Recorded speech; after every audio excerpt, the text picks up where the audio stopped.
আগামীতে আমরা ইনশাল্লাহ সরকার গঠন করতে পারলে আমাদের যে 31 দফা আছে, 31 যেই দফাটি আমরা প্রায় 2.5 বছর আগে জনগণের সামনে উপস্থাপন করেছিলাম, তার ভিতরে অনেকগুলো বিষয় আছে। সেখানে সাংবিধানিক বিষয় আছে, সেখানে আইনগত বিষয় আছে, সেখানে মানুষের কর্মসংস্থানের বিষয় আছে, মানুষের স্বাস্থ্য চিকিৎসা, সেখানে নারীদের এম্পাওয়ারমেন্টের বিষয় আছে, সকল কিছু আছে। কিন্তু যেহেতু 31 দফা মানুষের জন্য সবসময় মনে রাখা সম্ভব হয় না, সেই জন্য ওটাকে ছোট করে নিয়ে এসে আমরা 7টি বিষয় আপনাদের সামনে উপস্থাপন করেছি। যেমন একটি খুব পপুলার বিষয় ফ্যামিলি কার্ড। এর মধ্যে নিশ্চয়ই সবাই ফ্যামিলি কার্ডের সাথে পরিচিত হয়েছেন না আপনারা? ফ্যামিলি কার্ডের সাথে এই ফ্যামিলি কার্ডটি আমরা তো মানুষের মধ্যে পৌঁছে দিতে চাই।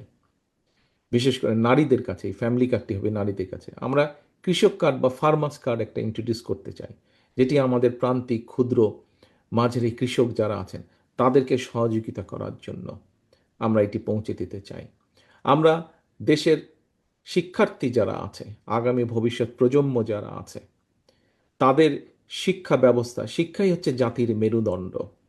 আজকে যদি আমরা শিক্ষা ব্যবস্থাটাকে ধীরে ধীরে সুন্দরভাবে গড়ে তুলতে পারি, আমাদের শিক্ষার্থীদের শিক্ষার মেরুদণ্ডটা যদি আমরা মজবুত, ভিত্তিটা যদি আমরা মজবুত করে গড়ে তুলতে পারি, ইনশাল্লাহ আমরা ভবিষ্যতে, সময় লাগবে কিন্তু আমাদেরকে শুরু করতে হবে কাজ।